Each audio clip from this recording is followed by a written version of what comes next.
Hello, my dear friends. How are you doing? Hope you are having an amazing day and not having to deal with drama. Ready for new stories I have for you today? Let's go to the first one. And don't forget to listen to the end of the story, guys, to hear my insights. Enjoy the stories, and don't forget to like and subscribe. And of course, don't forget to leave a comment. I'm 57, a lifelong seamstress. I've been sewing since I was a teenager. Prom dresses, christening gowns, alterations. You name it. It's my art, my therapy, and my way of showing love. I've sewn for countless people over the years, but the project I thought would mean the most was my own daughter's wedding dress. My daughter Emma is 27. She's getting married in 6 weeks. Last summer she came to me, eyes wide with excitement, and asked if I would make her dress. Not just help with it, but create it entirely from scratch. She said it would mean more than anything to walk down the aisle in something her mother had made. I cried when she asked. It felt like a privilege, an honor, and something we'd remember for the rest of our lives. We spent weeks sketching designs together. She picked fabrics, lace, and beading. We pored over bridal magazines, Pinterest boards, and vintage photos.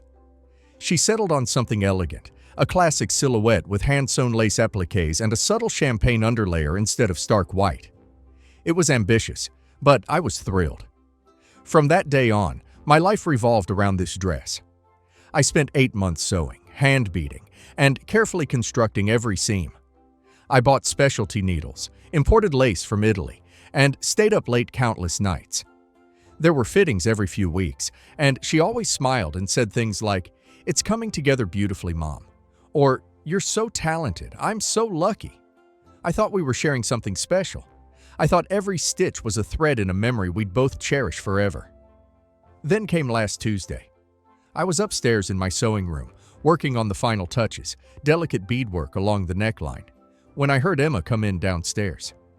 She was talking on the phone. The house was quiet, so her voice carried up the stairs. I wasn't eavesdropping intentionally, but the words floated up so clearly that I couldn't not hear them. And then I froze. Yeah, I can't stand it. The dress looks horrible. It's so old-fashioned. Also, she is old now and the dress is made so poorly. But I can't tell her that. You know how sensitive she is. She'd just overreact and make a huge drama out of it. So, I need you to do me a favor when you come next week. Accidentally, spill some wine on it when I try it on for you. Red wine, maybe. I'll make sure we have it in the house.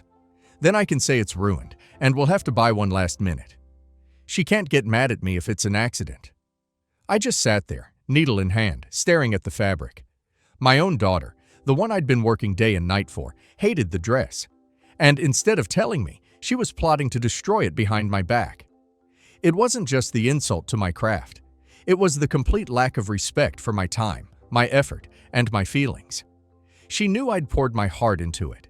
She knew I'd skipped social events, taken on fewer paid sewing jobs, and spent hundreds of my own money on materials. And yet, she couldn't even give me the courtesy of honesty. I sat in that sewing room until my hands stopped shaking. That night, when she went home, I took the dress off the mannequin, folded it carefully, and put it in a large trash bag. The next morning, I put the bag in the bin outside.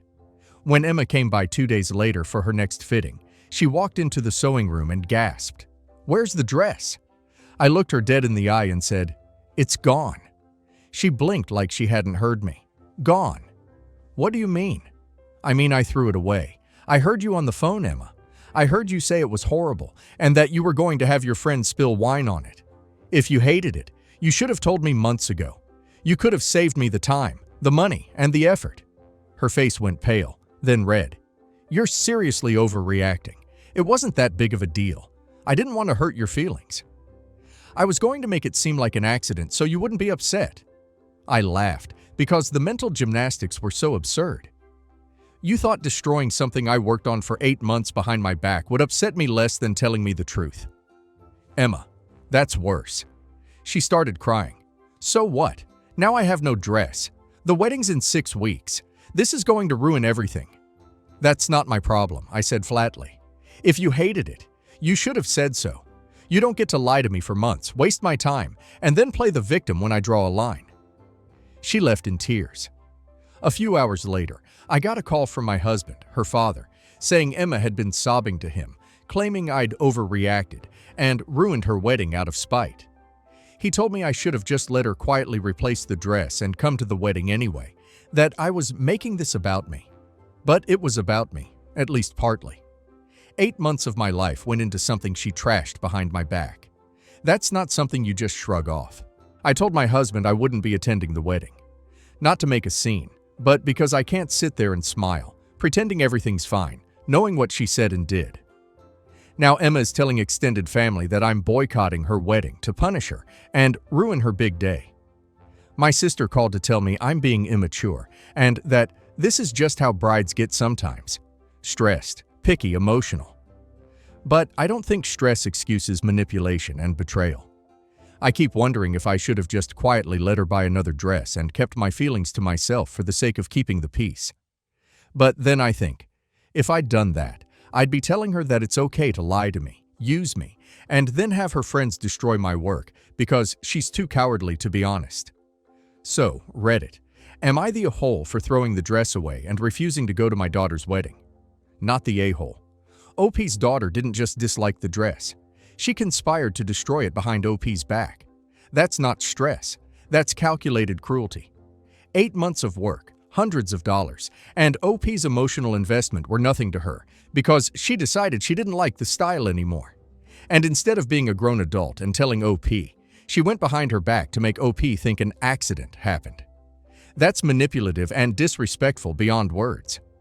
OP is absolutely right to remove herself from the wedding. She clearly doesn't value OP's time, her craft, or OP. And now let's hear community's opinion. This wasn't just about a dress. This was about your daughter deciding that your feelings were so unimportant, she didn't even need to be honest with you. She chose deceit over communication. That's not a bride under stress. That's someone who's gotten used to taking advantage of you without consequence. Throwing the dress away was a boundary, a loud, clear message that you won't be used like that. And as for not going to the wedding, completely justified. Why should you sit there and celebrate someone who treats you like you're disposable? Not the a-hole.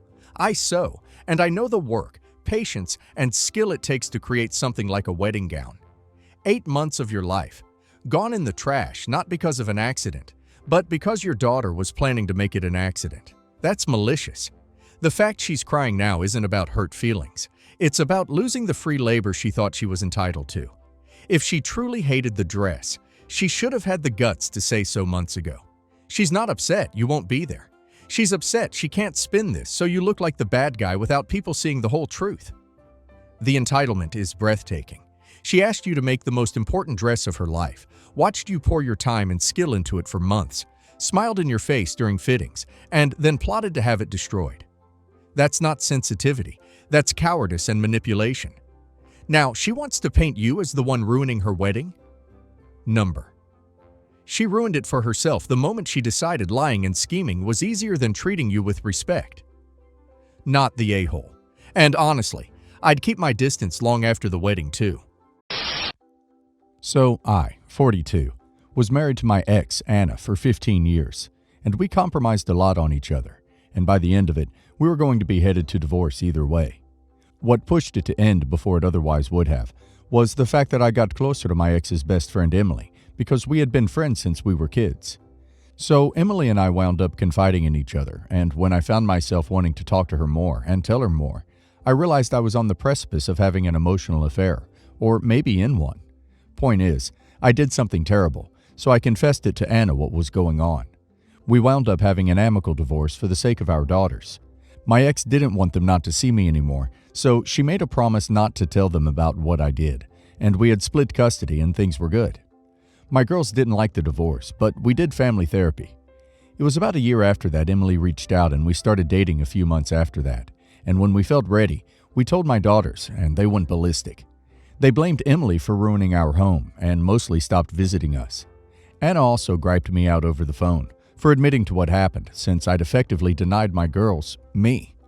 Since then, my contact with the girls has been low. I ask them to come over. They say no. I send happy birthday to them. They send it to me. I meet with them for special occasions, and that's it. They've only seen their new baby sister a few times. It hurts Emily a lot because they used to be very close. But I know it's all my fault, even if the girls think it's Emily. And my eldest is about to go to university and sent me a very happy FaceTime telling me that she got into her dream university. She asked me to help her move into her dorm. When I asked about paying her tuition, she got quiet and said she'd arranged to pay for it and to not worry since she wasn't taking out loans. I imagine her sister will probably do the same thing. Regardless, when I asked if I can drive out to see her at the university once a week, it's a few towns over, she happily said yes, so I have a chance at fixing things. When I told Emily, she was excited for me, but asked what I was going to do about the money, and we had an argument. After, she said we should use it for renovations. I pointed out that it's a lot of money for the both of them. Maybe they'll only take it out of my will when they die, but it's their money, promised to them. Just because I messed up and they punished me doesn't mean I get to punish them in turn. Emily got upset with my line of reasoning and called me an a-hole for not putting our future first. Not the a-hole. That money was always intended for your daughters. With the way property prices are rising, they may need help in the future. The fact that your eldest daughter doesn't need money now does not mean that she won't appreciate it in the future, and your younger daughter may need it as well. Not the a-hole. I get the feeling if you use money earmarked for your daughters on the woman you essentially left your wife for and blew up your family for, you will lose any hope of your daughters ever forgiving you. They'll find out eventually if you do that, and they will remember it. I think both you and Emily are a-holes in every other respect here, but on this one matter, I agree with you. Not the a-hole. Emily's a snake. First of all, she took their dad, and now she's trying to take their money? You really picked a winner. Edited to add, it clearly doesn't hurt Emily a lot if she feels entitled to money that was theirs well before she came along. Not the a-hole. You really married someone who's greedy enough to take money that was intended for your daughters to use for herself. I'm going to say something you won't like. It's also Emily's fault too. Emily came back to you. If she wanted a close relationship with your daughter, she wouldn't have conducted an emotional, physical affair with her best friend's husband. Your daughters are likelier to come around for you because you are their dad, but she is nothing to them anymore, and that is her fault, not yours. My brother, 34 male, and a girl, 34 female, he went to high school with, had a long relationship lasting between the ages of 15 to 21 years old. My brother's girlfriend, let's call her Tina, and our mom became very close because Tina and my mother both came from pretty crappy families growing up. Over the years, Tina was great to me, 23 male, and always treated me well. And since I was 10 years younger, 5 to 11 years old, than them, she would take me to do fun things, buy me gifts on occasion, etc. When my brother and Tina were 21 and I was 10, my brother proposed.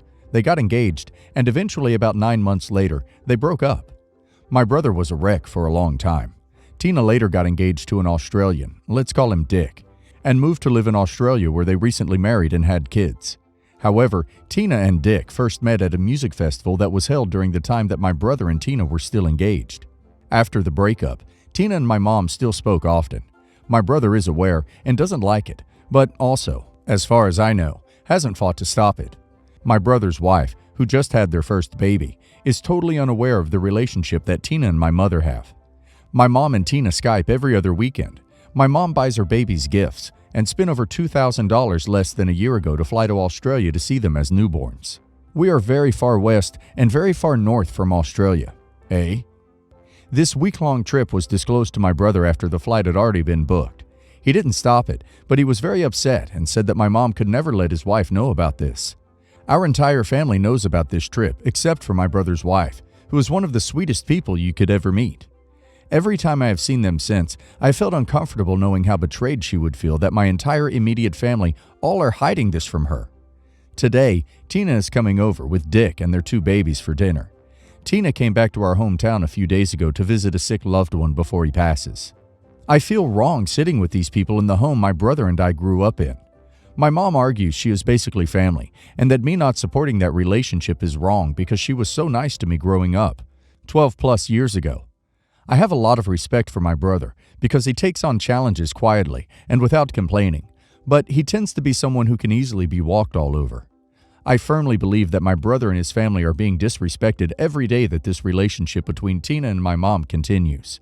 But I am also being told that I'm wrong. My mom has told me that leaving the house and eating alone tonight would be completely unacceptable, and that I need to stay and catch up with this nice young couple who may have very well caused my brother a lot of pain as a young man. Would I be the a-hole for leaving the house and spending my night alone, even after being told that I can't? No way, not the a-hole. Your mother says that Tina is like family? How so? Because years ago she almost married her son?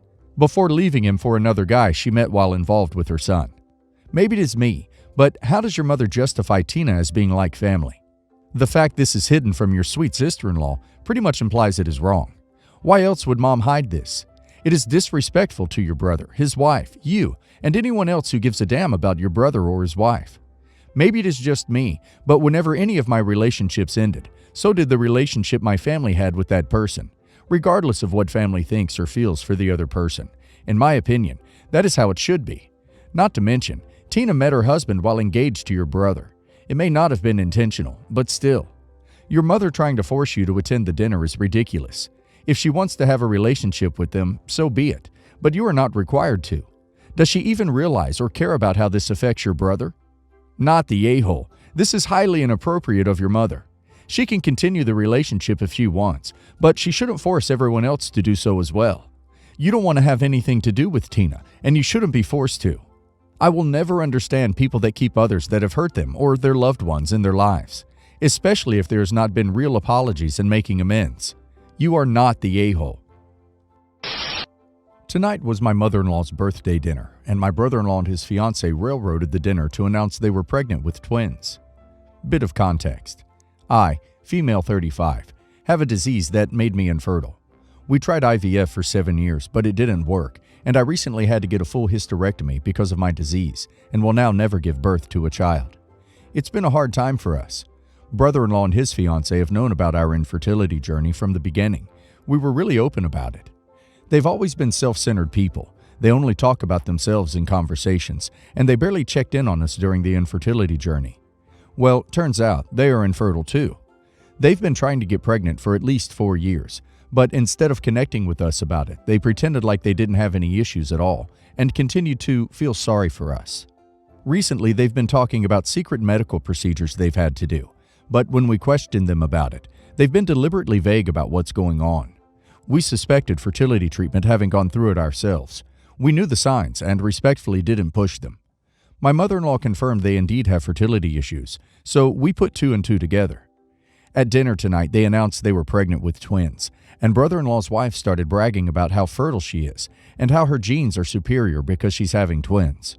We all know she had fertility treatment. I know it's supposed to be a joyous occasion, but I was so shocked and hurt I didn't even get up to hug her and congratulate her. I feel they should have told us in private instead of blindsiding my husband and I at this dinner without any thought to our infertility journey and the recent loss of my uterus and ovaries. I feel they should have been more sensitive to me and my husband's feelings and told us before the big family announcement. Her and my mother-in-law seemed upset that I wasn't more excited about it and that I didn't get up to congratulate them. I did say congrats, but I couldn't stomach hugging them after they high-fived each other on their incredible twin genes. I said she was selfish and insensitive for not telling us privately. They think I'm being jealous and petty, but I feel she's being cruel. Am I the a-hole for not being joyous about their pregnancy announcement and calling her selfish and insensitive for how they did it? Yes, the a-hole, because this is not about you. Infertility sucks. It just does. No other way to say it. That said, you are not the center of the universe, and there will always be people around you who do not suffer from it. There's being compassionate, and then there's walking on eggshells. The rest of the world cannot be expected to tiptoe around the fact that you cannot have children and not be excited when they can. You don't have to be overjoyed for them, but getting huffy and calling them selfish for having good news just because you can't have that good news is not okay. You need to learn to deal with your feelings in a way that does not include controlling others. Your feelings on this subject absolutely matter, but they stop mattering when you expect others to not just be happy. Brother-in-law and his fiancée have known about our infertility journey from the beginning. We were really open about it. Not everyone is open about it. They barely checked in on us during our infertility journey. This is a very private matter to some people, and maybe they did not feel it was their place to pry. Well, turns out they are infertile too. They've been trying to get pregnant for at least 4 years, but instead of connecting with us about it, they pretend like they didn't have any issues at all. Again, Some people consider it a private matter. Perhaps pretending everything was fine was their way of coping. Perhaps they did not want the constant attention and sympathy while it kept not working. Everyone sucks here. Your sister-in-law for pretending it was genetics and not IVF that has resulted in twins. But they couldn't help the timing of any announcement in relation to your own issues. It's not great timing, but there's only so long you can hide a pregnancy, especially since it is twins. Would it have been nice if they had more support of your issues? Yes, but I think you need to let go of the relationship you wanted to have with them and reconcile yourself to the one you do have. Yes, the a-hole. Not everyone has to or needs to disclose personal issues like that with everyone. Secondly, they don't have to pull anyone aside for any reason to announce a moment in their lives. Sorry, but these are parts of life, and people need to stop dictating how a couple announce their life changes in regards to other people's issues. I wanted kids. Don't have any. It doesn't make me shout and scream at people who announce theirs. Get over yourself. No one can keep on eggshells every single time someone has trauma. So, 2 weeks ago, my 31 female, BFF Katie, 32 female, got married to Matt, 35 male. I was the maid of honor and was very involved in the wedding planning. I love Katie to death and took my duties as maid of honor very seriously. I did my best to make sure Katie had the wedding of her dreams. But the thing is, Katie thinks her wedding was ruined because of me. Katie, for her wedding day, chose one of those 2-in-1 gowns that switches between being a massive tulle ball gown for the wedding and a slinky tight mermaid gown for the reception because it has a detachable tulle skirt layer. Katie is a very showy and extra person, something that I adore about her. So she decided that during the reception, she'd step out of her detachable tulle skirt and reveal the underlying mermaid gown in a dramatic fashion in front of the guests. It was very on brand for her to decide that she was going to do something dramatic with the costume change, and I was fully in support of this idea.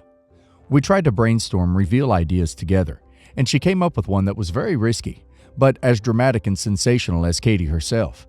She wanted me to accidentally spill wine all over her skirt and act panicked and horrified by my own clumsiness, while she'd act like she's very mad at me, and when the commotion it would cause is at its peak, she'll unsnap her tulle skirt and let it fall to reveal the inner reception dress.